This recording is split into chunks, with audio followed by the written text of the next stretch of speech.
കോട്ടയം ഐമനം പഞ്ചായത്തിലെ കരിമഠം വേഴപ്പറമ്പ് പാടശേഖരത്തിൽ മട വീണു.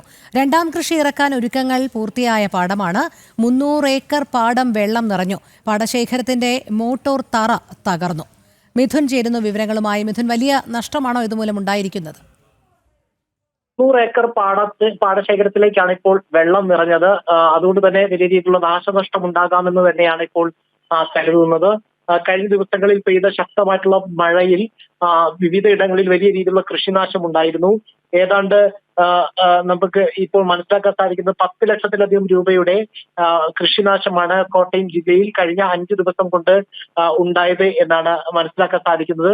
ഒപ്പം തന്നെ ഇന്ന് പുലർച്ചയോടുകൂടി കോട്ടയം ജില്ലയിൽ വീണ്ടും മഴ ശക്തി പ്രാപിച്ചിട്ടുണ്ട്. വിവിധ താലൂക്കുകളിൽ മഴ തുടരുന്ന ഒരു സാഹചര്യമാണുള്ളത്. മീനച്ചിലാറിൽ ജലനിരപ്പ് വർദ്ധിച്ചതോടെ ജില്ലയിലെ താഴ്ന്ന പ്രദേശങ്ങളിൽ പലയിടത്തും വെള്ളക്കെട്ട് രൂക്ഷമായിട്ടുണ്ട്. കിഴക്കൻ വെള്ളത്തിന്റെ വരവാണ് ഇത്തരത്തിൽ വെള്ളക്കെട്ടിന് കാരണം.